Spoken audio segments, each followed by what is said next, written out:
तो दोस्तों आइए बिल्कुल ध्यान से सुनिए। देखिए, आपकी जिंदगी में सब कुछ एकदम से होता है। जी हाँ, सब कुछ अचानक से होता है। अगर दुख आता है तो वो भी अचानक से आता है, सुख आता है तो वो भी अचानक से आता है, कोई परेशानी आ गई एकदम से तो वो भी अचानक ही आती है। आखिर ऐसा क्यों? सब एकदम से ही क्यों होता है? दोस्तों, कल ही तो जिंदगी में इतना सुकून था, कल ही तो सुकून से सोए थे, सुबह उठे तो इतनी परेशानियां आखिर कैसे? क्योंकि दोस्तों, यह देवता ऐसे ही हैं, पल में जिंदगी को स्वर्ग बना देते हैं और पल में जिंदगी को नरक तक बना सकते हैं। इन देवता की छत्र छाया होना बहुत जरूरी है, क्योंकि ये देवता ही है जो आपके कुल की रक्षा करते हैं, आपके बच्चों की रक्षा करते, आपके परिवार के लोगों की रक्षा करते हैं। वरना दोस्तों, आपने देखा ही होगा, कई लोग गाड़ी चलाते चलाते एक्सीडेंट में ही इस दुनिया को छोड़कर चले जाते हैं। कोई लोग तो बेचारे अच्छे से नाच रहे हैं, गा रहे हैं और उनको अचानक से हार्ट अटैक आ जाता है और वो इस दुनिया को छोड़कर चले जाते हैं। कोई सीढ़ियों से गिरकर इस दुनिया को छोड़कर चला जाता है, तो कोई सोता सोता ही इस दुनिया को छोड़कर चला जाता है। आखिर क्यों? क्योंकि उनके ऊपर कुल के देवता की कृपा नहीं है, उनके जो कुल देवता है उनकी वो कृपा नहीं है उनके ऊपर। इसलिए तो देखिए, काल हमेशा मंडराता रहता है।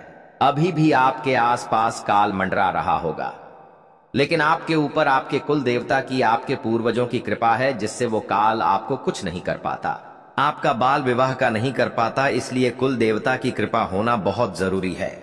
जिस व्यक्ति के ऊपर कुल देवता की कृपा होती है, वह व्यक्ति हमेशा काल से कोसों दूर रहता है। गाड़ी चलाएगा तो दोस्तों, आपने देखा होगा अक्सर दोस्तों, आप बाल बाल बचे होंगे। जी हाँ, कभी कभी तो आप मरते मरते भी बचे होंगे। आखिर ऐसा कैसे होता है? क्योंकि हमारे ऊपर हमारे देवता की छत्र छाया होती है। हमारे देवता हमसे प्रसन्न होते हैं, तभी तो वो हमारी रक्षा करते हैं। लेकिन अब आपके देवता आपसे रूठ चुके हैं, ऐसे में आपसे काल दोस्तों दोस्ती कर लेगा। जी हाँ, आपका जो काल है आपके आसपास मंडराएगा और कभी भी कुछ भी हो सकता है। तो दोस्तों, कुल देवता को प्रसन्न करना बहुत जरूरी है, क्योंकि वही है जो अनहोनियों से रक्षा करते हैं, वही है जो हमें काल से बचाते हैं। तो दोस्तों, अब क्या करना है, क्या गलतियां हुई है, सारी जानकारी देता हूं। देखिए, हम अपनी जिंदगी में इतने व्यस्त हैं, आज हम अपने काम धंधों में इतने व्यस्त हैं, अपनी जिंदगी की परेशानियों में इतने मगन हो चुके हैं कि हम अपने घर देवता को ही पूजना भूल गए हैं। आपके घर में ही आपके कुल देवता रहते हैं, उनको हमेशा याद करना चाहिए, उनको हमेशा स्मरण रखना चाहिए।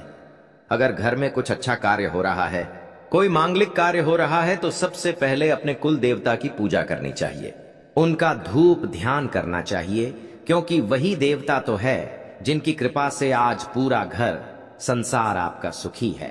उन्हीं की कृपा से तो सब कुछ हो रहा है और आप उनको ही नहीं पूजेंगे, उनको ही याद नहीं करेंगे तो वो तो आपसे नाराज होंगे ही होंगे। आप अपने घर के बच्चों को भी कहे कि अपने कुल देवता की हमेशा आराधना करें। अब अगली चीज है दोस्तों, कई लोग होते हैं जो घर में नशा कर लेते हैं, नशा करके लड़ाइयां करते हैं, झगड़ा करते हैं, घर के बच्चों को मारते हैं, पीटते हैं, यहां तक कि घर की औरतों को भी मारते पीटते हैं। लेकिन ऐसा नहीं करना चाहिए। अपने मुंह से गंदे वचन भी नहीं निकालना चाहिए और ना ही घर के व्यक्तियों को निराश करना चाहिए। देखिए, जिस व्यक्ति पर ताल साया होता है, वह व्यक्ति नशा करता है, वह व्यक्ति अपने घर के लोगों को भी परेशान करता है, जिसके चलते हमारे कुल देवी देवता हमसे नाराज हो जाते हैं। फिर हमारे जीवन में अनेक प्रकार की परेशानियां आती हैं। मान लीजिए आपके घर में एक व्यक्ति ऐसा है जो नशा करता है और वो आपके घर में ही रहता है। नशा करने के बाद आपके घर में लड़ाइयां होती हैं, आपके घर के बच्चे नाराज होते हैं, वो दुखी होते हैं, घर की स्त्रियां दुखी होती हैं, और जब आप घर के अन्य लोग दुखी होंगे तो आपके घर के कुल देवता भी दुखी होंगे, वो भी नाराज होंगे, वो भी क्रोधित होंगे। तो ऐसे में दोस्तों, एक व्यक्ति की सजा पूरे परिवार को मिलती है, तो कोशिश करें, अगर आपके घर में भी कोई ऐसा व्यक्ति है जो नशा करता है, घर का माहौल खराब है, तो उसको थोड़ा सा सुध की कोशिश करें, क्योंकि वो सुधरेगा तो घर के अन्य लोगों के ऊपर भी कृपा आना शुरू होगी। साथ ही दोस्तों, घर में लड़ाइयां करना बंद करें। कई लोगों की आदत होती है आए दिन लड़ाइयां करना। देखिए, घर में लड़ाई होगी तो घर के देवता प्रसन्न नहीं होंगे, आपसे क्रोधित होंगे। साथ ही आपके जो पूर्वज है, जी हां, आपके दादा परदादा जो अब आपके साथ नहीं है, जो स्वर्ग चले गए हैं। जी हां, लेकिन उनकी कृपा अभी भी घर मर है, उनका अंश अभी भी घर में बना हुआ है। वो जहां भी है वह अपने परिवार को देखते हैं कि ये मेरा परिवार है। वो जहां भी है वो आपको देख रहे हैं, और वो वहां से जब देखते हैं कि आपके घर में लड़ाइयां हो रही हैं, झगड़े हो रहे हैं, सब भी बुरी संगत में है, तो फिर उनका भी परेशानी होती है, उनको भी दुख होता है, उनको भी पीड़ा होती है, वह भी वहां पर रोते हैं दोस्तों कि आज उनका परिवार इस स्थिति में है। उनको भी बहुत बुरा लगता है, तो दोस्तों फिर उनका भी क्रोध सहना पड़ता है। वह जब क्रोधित हो जाते हैं तो वह दोस्तों, जब पितृ देवता हमारे यानी कि हमारे जो पूर्वज दादा और परदादा जब हमसे क्रोधित हो जाते हैं, तो दोस्तों जिंदगी का सबसे खतरनाक मंजर हमको देखना पड़ता है। इतना खतरनाक मंजर हमें देखना पड़ता है कि इंसान सेहत तक नहीं पाता है। ऐसी ऐसी चीजें होती हैं। आपने देखा होगा कि किसी का घर पहले बहुत अच्छा था, काम धंधे बहुत अच्छे थे, एकदम से काम धंधे खत्म हो जाते हैं, उनके बंद हो जाते हैं, घर में झगड़े होते, घर के टुकड़े होते, घर तक बिक जाता है, घर में मृत्यु तक हो जाती है, लोगों की एक्सीडेंट हो जाता है, कोई लकवा मार जाता है, बीमारी छा जाती है। ऐसा क्यों? क्योंकि पितृदेवता नाराज है उस घर पे। तो दोस्तों अब आपको ऐसा नहीं करना है, आपको अपने पितरों को प्रसन्न रखना है। पितरों को प्रसन्न कैसे रखेंगे?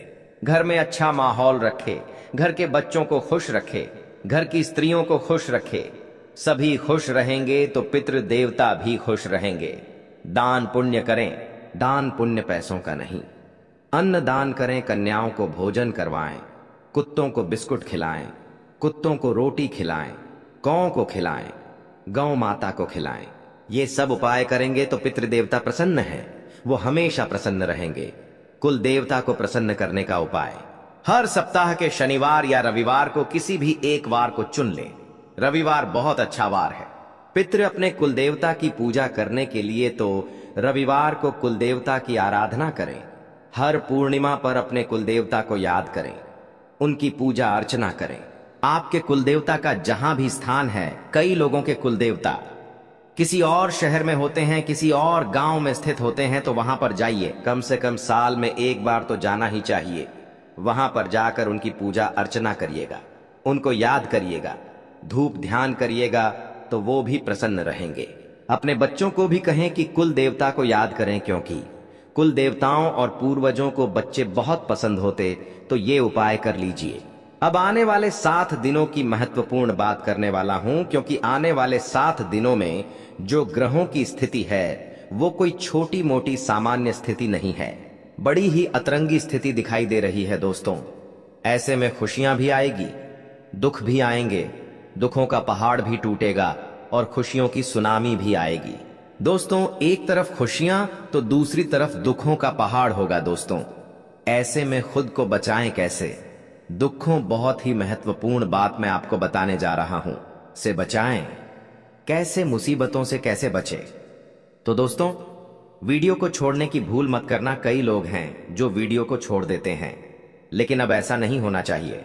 आपको मैं बता दूं कि अगर आपका, जी हां, अगर आपका कोई भी काम बन नहीं रहा है, अगर आपका कोई भी काम नहीं बन रहा है और उस कार्य को पूरा आप नहीं कर पा रहे हैं, तो दोस्तों हनुमान जी की शरण में जाएं, हनुमान जी के मंदिर जाएं, या आप चाहे तो हनुमान जन्मोत्सव आएगा, उस दिन आप मंदिर में पूजा करें। अगर हनुमान जन्मोत्सव के बाद यह वीडियो देख रहे हो तो किसी भी मंगलवार के दिन मंदिर चले जाइएगा और हनुमान जी को पान का बीड़ा चढ़ाइएगा।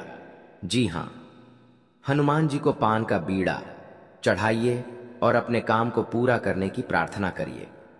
अगर आप कर्ज में हैं, अगर आपको बहुत कर्ज सता रहा है, लोन आपके चुका नहीं पा रहे हो, तो दोस्तों क्या करना है?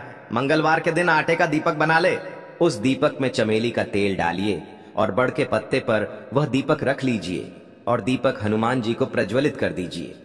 और साथ ही ऐसे 5 दीपक, जी हां, ऐसे 5 दीपक आपको बना लेना है। और उनको क्या करना है कि उनको भी बड़ के पत्तों पर रखकर हनुमान जी के मंदिर में चला दे और 2 दीपक को पीपल के वृक्ष के नीचे चढ़ा दे। ऐसा करेंगे तो बाधाएं दूर होगी, और अगर किसी कार्य में सफलता पाना है तो हनुमान जी को लाल झंडा, केसर या झंडा चढ़ा दे। और हां दोस्तों, एक बात ध्यान रखिए कि तिकोना झंडा होना चाहिए, जिस पर श्री राम लिखा होना चाहिए, तो और तरक्की मिलेंगे, बाधाएं दूर होगी, संपत्ति से बाधाएं दूर होगी। और एक और उपाय बता रहा हूं दोस्तों, देखिए हनुमान जी को श्री राम जी का नाम बहुत पसंद है। जी हां, हनुमान जी को श्री राम जी का नाम बहुत पसंद है। तो आप मंगलवार के दिन या फिर हनुमान जन्मोत्सव के दिन एक उपाय कर लीजिए। करना क्या है, पीपल के पत्ते ले लीजिए और उस पर दोस्तों सिंदूर से, जी हां, उस पर सिंदूर से आपको श्री राम लिखना है। हर एक पत्ते पर श्री राम लिखना है। करीब 11 पत्ते ले लेना है और 11 पत्तों पर श्री राम लिखना है और उन पत्तों की एक माला बना लेनी है और उस माला को हनुमान जी को अर्पित कर देना है। यह काम जब आप करोगे तो हनुमान जी की अपार कृपा आपको मिलेंगे। दुश्मनों से आपकी रक्षा होगी, तंत्र मंत्रों से आपको छुटकारा मिलेगा, आपका हर काम बनेगा नजर, दोष से आप बच जाओगे। कोई नजर लगा रहा है, किसी की कालीन नजरें लगी हुई हैं तो उससे भी मुक्ति मिलेंगे और आपका हर काम बन जाएगा।